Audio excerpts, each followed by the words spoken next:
The first time I realized my brother had stolen from me, I was 8 years old. It was a painting of our family dog, Max, that I'd spent weeks perfecting. Nathan had scribbled his name over mine and presented it to our mom as his own work. 24 years later, history was repeating itself. But this time, the stakes were much higher. I'm Lila, and I was staring at an advance copy of my brother's soon-to-be-released autobiography, Innovation Through Adversity. The familiar words jumped off the page, stabbing at my heart with each sentence I read. These weren't just similar ideas. They were my exact words, lifted directly from the business strategy documents I'd drafted over the past 5 years. "Holy shit," Sam whispered, leaning over my shoulder. "Isn't this the exact framework you showed me last year? The one about sustainable urban development?" My hands trembled as I flipped through the pages. "Not just that, look at this." I pointed to a paragraph about revolutionizing community spaces. "This is word for word from my proposal to the city council, the one they rejected because I lacked experience." Sam grabbed the book and started reading aloud. "The key to urban renewal lies not in demolition and reconstruction, but in reimagining existing spaces as living, breathing ecosystems." He looked up at me. "Layla, these are literally your words from your TED Talk submission." I sank into my office chair, my mind racing back through years of coincidences, where Nathan had somehow always been one step ahead of me, presenting my ideas as his own. The childhood painting was just the beginning. There was the short story in high school that won him first prize, the business concept in college that earned him a prestigious internship, and now this, a complete appropriation of my life's work. My phone buzzed. It was Nathan. "Hey sis, did you get the advance copy I sent? Can't wait to hear what you think." "Don't respond," Sam advised, placing a hand on my shoulder. "Not yet. We need to think this through." I stood up and paced the room, my anger building with each step. He's going to be on Good Morning America next week. The book comes out in 3 days. He's already got speaking engagements lined up at major conferences. "Then we have work to do," Sam said, pulling out his laptop. "Where are your original documents?" I pulled open my filing cabinet and retrieved a thick folder. "Everything's here, every draft, every email, every timestamp. I've always been careful about documentation, ever since that painting incident." "Smart girl," Sam nodded, starting to scan the papers. "We should also reach out to Serenity at the Daily Post. Remember her from the charity gala? She's been looking for a breakthrough story." My phone buzzed again. This time it was my mother. "Sweetheart, isn't your brother's book amazing? He's finally living up to his potential. You must be so proud." I threw the phone onto my desk, fighting back tears of frustration. "You know what's ironic? He dedicated the book to me. To my sister Layla, my constant inspiration. He actually had the nerve to thank me for inspiring him." Sam looked up from the documents. "Layla, this isn't just plagiarism. This is fraud. He's built an entire false narrative around your work. We have everything we need to expose him." I walked to the window, watching the city lights flicker in the evening darkness. "He's my brother, Sam. This will destroy him. And what he's doing isn't destroying you." Sam stood beside me. "Think about all the opportunities you've lost because he kept stealing your thunder. Think about all the people who could have benefited from your ideas if they'd known their true source." My phone buzzed one more time. A notification from Publishers Weekly. Nathan Duncan's Innovation Through Adversity, predicted to debut at the #1 on bestseller list. Something snapped inside me. I turned to Sam, my decision made. "You're right. Get Serenity on the phone. It's time everyone knew the truth." Sam was already dialing. "What's the plan?" I picked up Nathan's book, running my finger over the glossy cover with his smiling face. "First, we gather every piece of evidence. Then, we wait for the perfect moment. Nathan always loved being the center of attention. Let's make sure his book launch is one no one will ever forget." "Are you sure about this?" Sam asked, his finger hovering over the call button. I thought about that little girl with the dog painting, about all the times I'd stayed silent, about all the dreams I'd watched my brother claim as his own. I've never been more sure of anything in my life. It's time to take back my story. The next morning, I sat across from Serenity at a quiet cafe, watching her face as she flipped through my evidence folder. Her eyes widened with each page turn, occasionally glancing up at me in disbelief. She paused, holding up one of my original drafts. This is dated 3 years before your brother even started writing his book. Keep going, I said, sliding her my laptop. There's more. She opened my email archives, scrolling through hundreds of messages between me and various city planners, investors, and community leaders. All of them contained detailed discussions of the very initiatives Nathan now claimed as his own. Your brother's either very brave or very stupid, Serenity muttered, taking notes. Did he really think you wouldn't have proof? Before I could answer, my phone lit up with my mother's face. I hesitated before answering. Layla, darling, are you coming to Nathan's book reading tomorrow night? He specifically asked for you to be there. I caught Serenity's eye as she mouthed, "Go," and nodded vigorously. Of course, Mom. Wouldn't miss it. Wonderful. He's so nervous about it. You know how he gets with public speaking. Having his big sister there will mean the world to him. The irony made me want to scream. Instead, I kept my voice steady. Yeah, I know exactly how he gets. After hanging up, Serenity leaned forward. This is perfect. The book reading gives us a chance to gather more evidence. If he's reading directly from passages you wrote, we can record it. I finished her thought. But we need more than just my word against his. Leave that to me, Serenity said, packing up her notes. I'm meeting someone this afternoon who might be interested in this story. Tyron Ward. He's been Nathan's friend since college. I remembered Tyron, always slightly uncomfortable at family gatherings, like he knew something wasn't quite right. You think he'll talk? He reached out to me last week with concerns about inconsistencies in Nathan's story. He just didn't know what those inconsistencies meant until now. Back at my apartment, I dug through my old storage boxes, looking for anything else that might help. Under a stack of college notebooks, I found a photo that made my chest tight. Nathan and me at his high school graduation, his arm around my shoulders, both of us smiling. Mom had taken it right after he'd won the school's entrepreneurship contest with my business plan. You okay?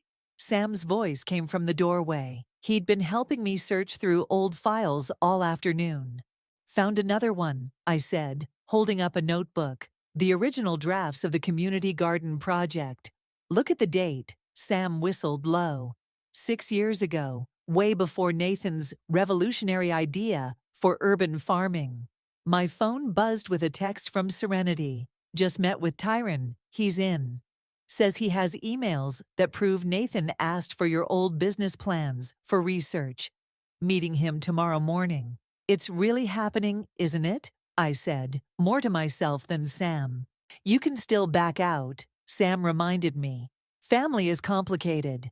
I thought about all the family dinners where Mom had gushed about Nathan's latest achievement while I sat quietly, knowing the truth.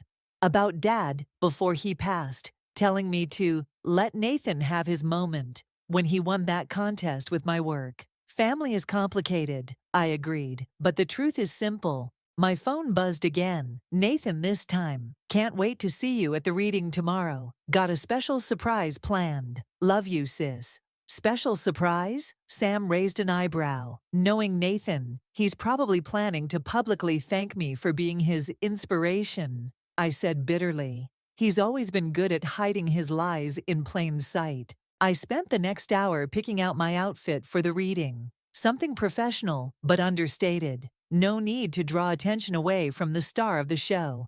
Not yet, anyway. Serenity called, just as I was hanging up my chosen blazer. Tyron came through big time. He has screenshots of Nathan asking specifically for your TED Talk materials. Says he needs to fact-check something. Date stamp shows it was 2 weeks before he submitted his book manuscript. I sat on my bed, suddenly exhausted. What if this destroys my family? Serenity. Honey, she said gently, your brother already did that when he stole your life's work. You're just bringing the truth to light. After we hung up, I stared at my reflection in the mirror, practicing my calm, supportive sister smile for tomorrow's reading. It had to be perfect, natural, the same smile I'd worn for years while watching my brother take credit for my ideas. But this time would be different. This time, I had proof. My phone lit up with one final message from Nathan. Picked out the perfect passage to read tomorrow. It's the one about turning setbacks into stepping stones. You're going to love it. I knew exactly which passage he meant. I'd written it the day after Dad's funeral. Tomorrow couldn't come soon enough. The bookstore was packed. I arrived early and slipped into a seat near the back, watching the crowd file in. Nathan stood near the podium, chatting with fans and signing advance copies. He was wearing the blue tie Dad had given him for his college graduation. Your brother seems nervous, Tyron whispered, sliding into the seat next to me. We'd arranged to meet here rather than be seen together earlier. He's been checking his phone every 2 minutes. He always gets nervous before stealing someone else's spotlight, I muttered. Tyron shifted uncomfortably. Listen, Layla, there's something else you should know. Last week, Nathan asked me to backdate some documents, said it was for legal purposes. My stomach dropped. What kind of documents? Project proposals, business plans, dated from 5 years ago. He said he needed proof of original authorship for his publisher's legal team. Before I could respond, Mom appeared, beaming with pride. Layla, sweetie, come sit up front with the family. I caught Tyron's eye as I stood. He nodded slightly, phone ready to record. The front row felt like a hot seat. Nathan spotted me and waved enthusiastically, then turned to the crowd. Before we begin, I want to thank my amazing sister, Layla. She's always been my biggest supporter. The audience applauded. I forced a smile, feeling Serenity's presence somewhere in the crowd, ready with her notepad.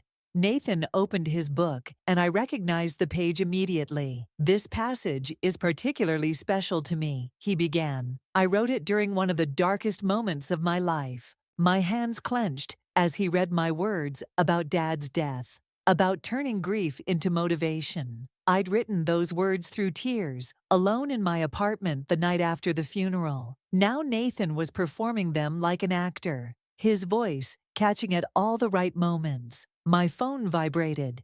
A message from Sam. Serenity just got confirmation from your old writing professor. She has your original draft from the grief counseling workshop. Nathan finished reading to enthusiastic applause. During the Q&A session, a young woman stood up. Your insights about community development are revolutionary. How did you come up with these concepts? I watched my brother's face carefully as he answered. Well, it's funny you should ask. These ideas actually came to me during a very challenging time. That's not true, a voice called out. All heads turned to see Tyron standing. Nathan, tell them where those ideas really came from. The room went silent. Nathan's smile faltered for just a second before he recovered. Ty, always the joker. But seriously, folks, show them the emails. Nathan, Tyron continued. The ones where you asked for Layla's project files. Mom turned to me, confusion written across her face. Layla, what's going on? Nathan's publicist quickly stepped in, trying to move on to another question. But the damage was done. I could see people in the audience whispering, some pulling out their phones. Maybe we should address this. Serenity stood up, press badge visible. Mr. Duncan, would you care to comment on the striking similarities between your book and your sister's documented work from the past 5 years? Nathan's face went pale. He looked at me, really looked at me for the first time that evening. Lila, what did you do? What did I do? I stood up slowly. I kept records, Nathan. Every single time you took credit for my work, I kept proof. Just like that painting of Max when we were kids. The audience was completely silent now, watching the drama unfold. Mom's hand was over her mouth. You don't understand, Nathan said quickly. I was going to tell everyone eventually. I was going to share the success with you. That's what the surprise was going to be. I was going to announce you as my co-author. Co-author? I laughed bitterly. Of my own work? His publicist was frantically making calls. Serenity's photographer was snapping pictures. But all I could focus on was Mom's face as she finally began to understand. "Nathan," she whispered, "please tell me this isn't true." He opened his mouth to respond, but his phone chimed loudly in the silence. He glanced at it, and I saw the moment he realized what was happening. It was a notification from the Daily Post's website, where Serenity's first article had just gone live. Best-selling author accused of plagiarizing sister's work. "I can explain everything," Nathan started, but people were already standing up, murmuring, some heading for the exits. I should have felt triumphant. Instead, watching my brother's carefully constructed facade crumble, I just felt tired. But there was no going back now. The truth was out there, spreading through social media, impossible to contain. And we were only just getting started. The morning after the book reading, I met Judah at his office. He'd been my mentor since I started my career, and right now, I needed his perspective more than ever. "Your phone's been buzzing non-stop since I walked in," he noted, pouring us both coffee. "I'm guessing the story's gaining traction." I showed him my screen. Hundreds of notifications, missed calls from Mom, messages from old colleagues. Serenity's article has over 50,000 shares. Nathan's publisher has temporarily suspended book sales pending an investigation. "And how are you holding up?" Before I could answer, my phone lit up with Mom's face again. This time, I answered. "How could you do this to your brother?" Her voice was raw. "In public? In front of everyone? How could he steal my entire life's work?" I shot back. "In public? In front of everyone? He made one mistake." "One mistake?" I stood up, pacing Judah's office. "Mom, he's been doing this since we were children. Remember that painting of Max? That was different. You were kids. What about my business plan in high school? My college thesis? Every single idea I've ever had that he claimed as his own? Were those all different too?" The line went quiet for a moment. "He's your brother, Layla. Family forgives. Like you forgave Dad when he missed Nathan's graduation for a business trip. That's not fair." "No. What's not fair is that you've always had different rules for us. Nathan gets forgiveness. I get lectures about family loyalty." After she hung up, Judah cleared his throat. "Your father once told me something interesting about Nathan. This caught me off guard." "Dad talked to you about Nathan?" "It was about 6 months before he passed. Nathan had just won that startup competition with what I now realize was your urban development proposal. Your father knew Layla. He knew it was your work." My coffee went cold in my hands. "What?" "He said he was worried about Nathan's pattern of taking credit for others' work. He wanted to address it, but then he got sick." Judah leaned forward. "He left me a letter for you. I've been waiting for the right time to share it." He pulled an envelope from his desk drawer. The handwriting was unmistakably Dad's. "My dearest Layla," it began. "If you're reading this, it means I never found the courage to have this conversation in person. I owe you an apology. I've watched you dim your light to let your brother shine, and I've been too weak to stop it. I told myself I was protecting him, but in doing so, I failed to protect you." The words blurred as tears filled my eyes. My phone buzzed again. A text from Nathan. "Please call off your journalist friend. Mom's devastated. Haven't we done enough damage to this family?" "Still trying to make you the villain," Judah observed, reading over my shoulder. "Classic manipulation." "Maybe he's right," I whispered. "Maybe this is too much damage. Read the rest of the letter." I wiped my eyes and continued. "You have a gift, Layla. Your ideas could change the world if you'd stop letting others claim them as their own. Including your brother. Especially your brother. Don't let my failure to address this become your reason to stay silent. Love, Dad." My phone chimed with an email notification. It was from Nathan's publisher, requesting a meeting to discuss the situation. Below that was a message from Serenity. "Nathan's trying to spin this. He's calling a press conference for tomorrow. We need to move fast." "What would you tell a client in this situation?" Judah asked, taking the letter back carefully. to stand their ground, to protect their intellectual property, to what? To stop apologizing for telling the truth. He smiled. Exactly. And what would your father want you to do? Before I could answer, another text came through, this time from Mom. Nathan's invited us all to dinner tonight. Please come. We need to fix this as a family. Judah raised an eyebrow. Interesting timing. Right before his press conference. He wants to control the narrative, I realized. He's going to try to convince everyone it was all a misunderstanding. So what are you going to do? I thought about Dad's letter, about all the years of staying quiet, of letting Nathan take what was mine, about Mom's selective memory and Nathan's careful manipulations. I'm going to dinner, I said, standing up. But first, I'm going to call Serenity. If Nathan wants to handle this as a family, fine. But this time, we're doing it my way. Judah nodded approvingly. Your father would be proud. My phone buzzed one final time. A text from Sam. Whatever you decide about dinner, I've got your back. And Layla, Dad was right. It's time to stop dimming your light. I took a deep breath and dialed Serenity's number. The truth had started this fire. Now it was time to let it burn. Mom's house smelled like lasagna, her go-to peace offering since we were kids. Nathan was already there when I arrived, sitting at the kitchen counter like nothing had happened, like he hadn't spent years stealing my work.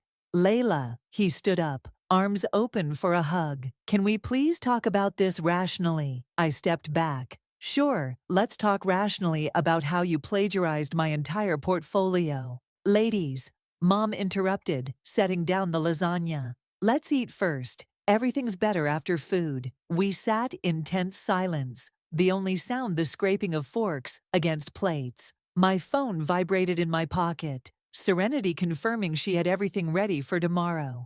So, Nathan cleared his throat. I've been thinking about how to make this right. What if we co-author the next book? Split everything 50-50? I nearly choked on my water. Are you serious? It's a generous offer, Mom chimed in. A fresh start. Generous? I put down my fork. He stole my work, published it under his name, and now he's offering to let me help him steal more. That's not what Nathan started. I have a better idea. I cut him off, pulling out my laptop. Why don't we look at these? I opened my email and turned the screen toward them. These are the original drafts of everything in your book, with timestamps. And these, I clicked to another folder, are the emails you sent asking for my input on your projects. Nathan's face went pale. Those were private conversations. So was my grief about Dad, but you had no problem publishing that. Mom's hand trembled as she reached for her wine glass. Nathan, what is she talking about? Show her, I demanded. Show her the passage you read yesterday. Tell her when I really wrote it. Nathan looked trapped. I may have borrowed some concepts. Borrowed, I laughed. Is that what we're calling theft now? My phone buzzed again. A text from Sam. Serenity's article just dropped. Check Twitter. I pulled up the story. Exclusive. Inside the Duncan literary scandal. New evidence reveals. Years of systematic plagiarism. Nathan's phone started ringing. Then Mom's, then mine. What did you do? Nathan whispered, scrolling through his notifications. I told the truth. Something you should try sometime. Mom was reading the article, her face growing paler with each scroll. Nathan, these documents, these dates. It's not what it looks like, he started, but Mom held up her hand. Stop. Her voice was different, harder than I'd ever heard it. Just stop lying. The doorbell rang. We all froze. That would be Serenity, I said, standing up. I invited her to join us. Hope you don't mind, Mom. She has some questions about Nathan's creative process. You can't do this. Nathan grabbed my arm. This is family. I pulled away. Family doesn't steal from family. Serenity entered with her notepad ready. Mr. Duncan, care to comment on the evidence suggesting you've been appropriating your sister's work since high school? This interview is over. He stood up, heading for the door. Running away, I called after him. That's new. Usually you just take credit for someone else's solution. He spun around, face red. You want to know why I did it? Because you were always Dad's favorite. The smart one. The creative one. The one with all the potential. I just wanted… What? I demanded. What did you want? To make him proud. Just once. The silence that followed was deafening. Mom had tears streaming down her face. Dad was proud of you, I said quietly. He just wanted you to be proud of yourself, your real self, not some version built on my work. Nathan slumped against the wall. The publisher's going to want their advance back. My reputation is exactly what you earned, Serenity finished, still taking notes. My phone buzzed one more time. A message from Judah. Just saw the article. Your father would be proud, not of Nathan's actions, but of your courage to stand up for yourself. Nathan, Mom finally spoke. I think you should leave. We all need time. As he walked out, shoulders slumped, I felt a strange mix of victory and sadness.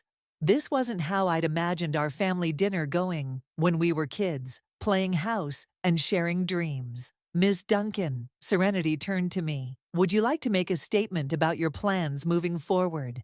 I looked at the half-eaten lasagna, at Mom, wiping her tears, at the empty chair where my brother had sat. Yes, I said, straightening my shoulders. I'm reclaiming my voice, and this time I'm not letting anyone silence it. The truth was out, the damage was done. And tomorrow's press conference would be very different from what Nathan had planned. Sometimes I realized you have to break things to fix them properly. The hotel conference room buzzed with anticipation. Journalists filled every seat, cameras flashing as Nathan approached the podium. I sat in the back row between Sam and Serenity, watching my brother straighten his tie, Dad's tie, one last time. Thank you all for coming, Nathan began, his voice shakier than usual. I'd like to address the recent allegations regarding my book. Where's your sister? Someone called out. Is she here? Nathan's eyes scanned the room, landing on me for a brief moment before darting away. Actually, that's what I wanted to discuss. There's been a misunderstanding. A misunderstanding about plagiarism. Another reporter stood up. We have evidence spanning decades. If you'll let me explain. Nathan. A familiar voice cut through the chaos.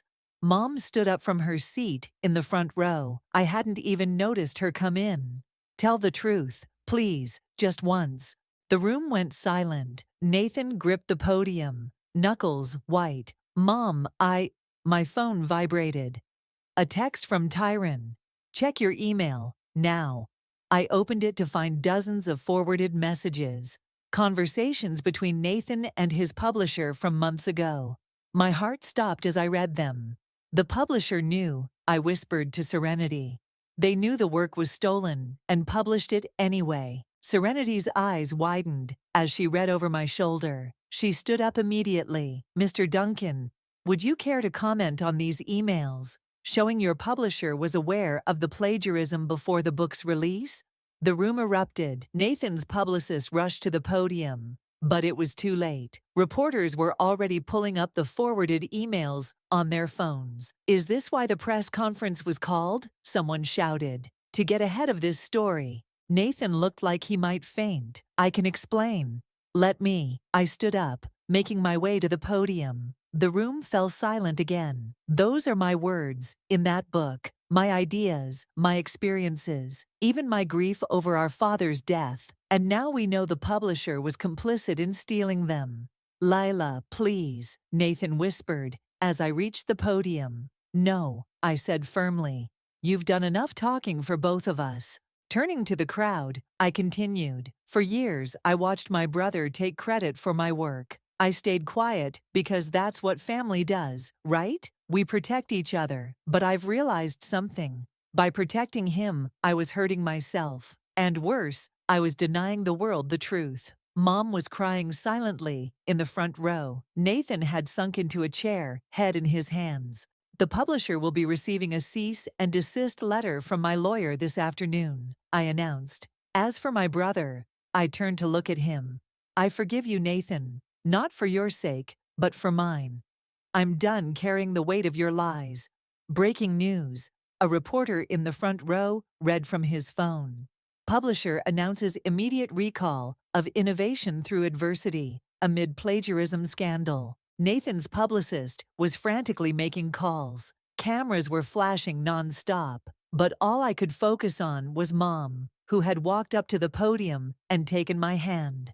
"I'm so sorry," she whispered. "I should have seen it, should have stopped it." "Ms. Duncan," a reporter called out, "what are your plans now?" Before I could answer, Serenity stood up. "Actually, I can help with that. The Daily Post would like to announce a new collaboration with Layla Duncan. A series of articles showcasing her original work and innovations, starting with the true story behind the stolen book." Nathan finally looked up, his face ashen. "You're going to write about all of it?" "Every word," I confirmed.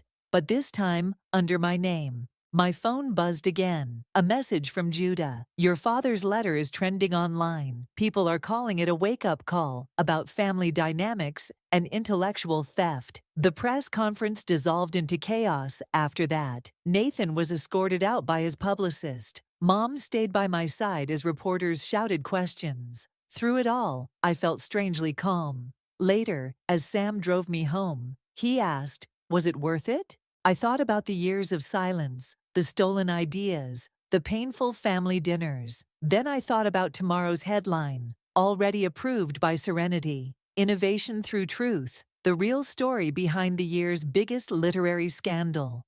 "Truth is always worth it," I replied, "even when it hurts." My phone lit up with a final text from Nathan. "I'm sorry, not for getting caught. For everything. I hope someday you'll believe that." I didn't respond. Some conversations couldn't happen through text messages. Some healing couldn't happen overnight. But for the first time in years, I felt like I could finally breathe. The truth was out there, and it was written in my own words. 2 weeks after the press conference, I sat in Serenity's office, reviewing the final draft of our first article. The headline read, "The Innovation Behind the Deception, A Sister's Story." "The response to the preview has been overwhelming," Serenity said, scrolling through her analytics. "Over 100,000 pre-orders for the digital edition." My phone buzzed, another interview request, this time from a major morning show. I'd already done 3 this week. "People keep asking about Nathan," I sighed. "They want the dramatic sibling showdown." "And what do you tell them?" Before I could answer, Mom walked in, carrying 2 cups of coffee. She'd been showing up like this lately, trying to rebuild our relationship one caffeine fix at a time. "I told you I'd meet you for lunch," I said, taking the coffee. "I know, but I just got off the phone with Nathan's therapist." She sat down, hands shaking slightly. "He's been diagnosed with imposter syndrome. Apparently, it's been affecting him since childhood." "That explains things," I said, "but it doesn't excuse them." "No," Mom agreed, surprising me. "It doesn't." Serenity's phone rang. The publisher's legal team, wanting to settle. She stepped out to take the call, leaving Mom and me alone. I found this while cleaning out the attic. Mom pulled something from her bag. It was the painting of Max, the one Nathan had claimed as his own all those years ago. My signature was still visible under his scribbled name. "You kept it?" "Your father did. He wrote something on the back." I turned it over, in Dad's handwriting. "Layla's first masterpiece. Proof that talent can't be stolen, only borrowed." "He knew," Mom whispered. "All along he knew." The door burst open, and Sam rushed in. "You need to see this. Nathan just went live on social media." We huddled around his phone. Nathan sat in what looked like a hotel room, looking exhausted. "I've been trying to figure out how to say this," he began. "The truth is, I've spent my whole life trying to be someone I'm not. I stole my sister's work because I couldn't bear the thought of being ordinary. Layla was always the extraordinary one." Mom grabbed my hand as he continued. "I'm checking myself into a treatment facility," Nathan announced. "And I'm returning every penny from the book sales. Not to the publisher, they knew what they were doing, but to my sister. It's her work. It always was." Comments flooded the live stream, some supportive, others angry, all of them intense.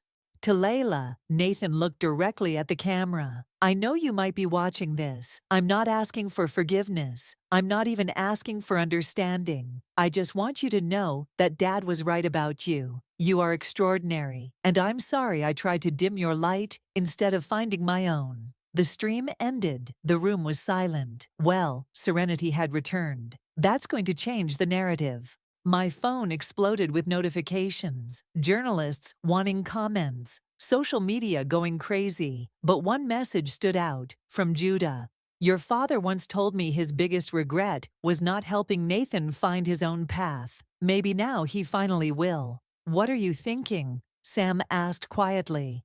I looked at the painting of Max, at Dad's message on the back. I'm thinking about paths and choices, and how sometimes the hardest person to forgive isn't the one who wronged you, but yourself for letting it happen. Layla, Mom started, but I held up my hand. I need to make a call. I stepped into the hallway and dialed Nathan's number. It went to voicemail. Hey, I said, voice steady. I saw your video, and I want you to know something. You're not ordinary, Nathan. You never were. You just couldn't see your own light because you were too busy trying to steal mine. Get the help you need, find your voice. And when you're ready, maybe we can both learn to be extraordinary in our own ways. Back in the office, Serenity was putting the finishing touches on tomorrow's article. Should we mention Nathan's announcement? She asked. Yes, I decided, but not as the focus. This story isn't about his confession or my revenge. It's about finding your voice and having the courage to use it. Even when it costs you everything, Mom asked softly.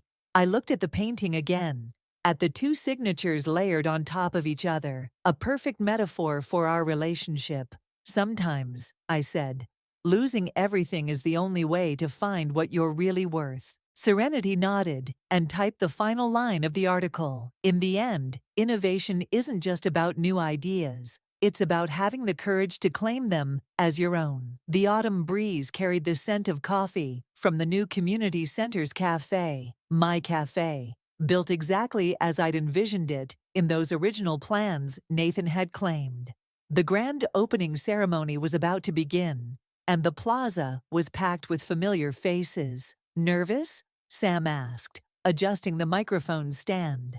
Terrified, I admitted. But a good terrified. Serenity approached with her camera crew. Ready when you are. We're streaming live. I scanned the crowd, spotting Mom in the front row. Next to her was an empty seat, Nathan's seat. He'd been released from the treatment facility last week, but I hadn't heard from him. It's time. Judah touched my shoulder gently. Show them what real innovation looks like. I stepped up to the podium, my heart pounding. Welcome to The Voice, a space designed not just for community gathering, but for storytelling, for truth-telling, for finding and sharing your authentic voice. Movement at the back of the crowd caught my eye. Nathan, looking thinner but clearer somehow, slipped into his seat beside Mom.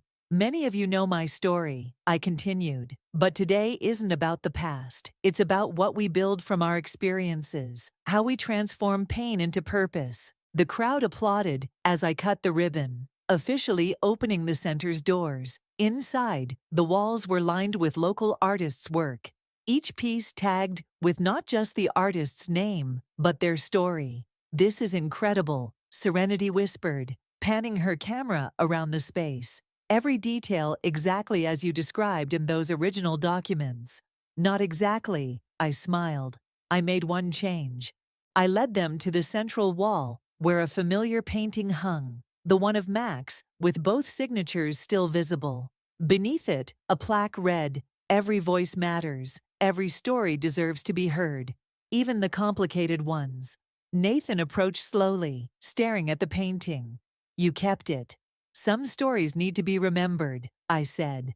Even the painful ones. Layla, I know, I cut him off.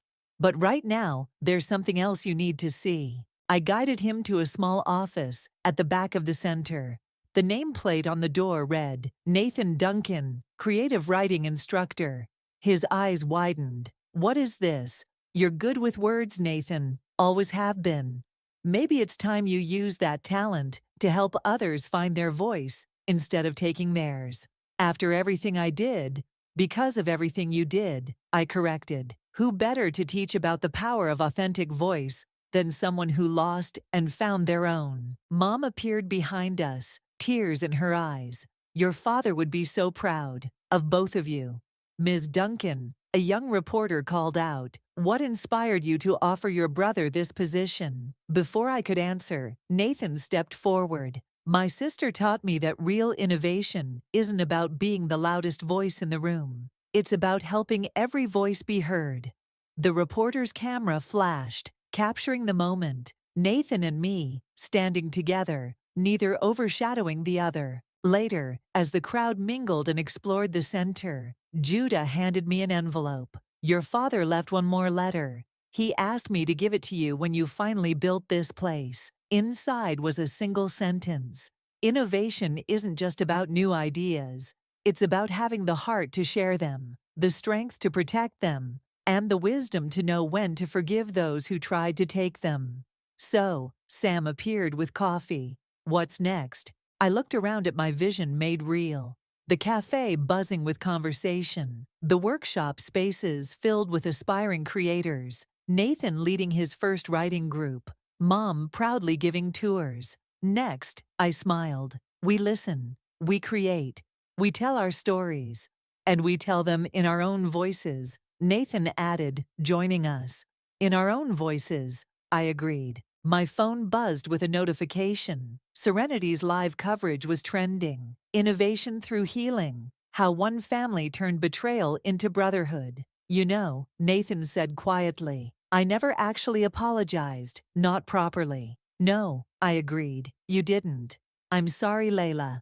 Not just for what I took, but for making you feel like you had to dim your light for mine to shine. I touched the painting of Max, our tangled signatures, a reminder of how far we'd come. Maybe that's the real innovation, learning how to let all lights shine, without extinguishing any of them. Outside, the autumn breeze still carried the scent of coffee, but now it carried something else too. The sound of voices, clear and true and unafraid, each telling their own story, in their own way, in their own time. And finally, after all these years, mine was among them.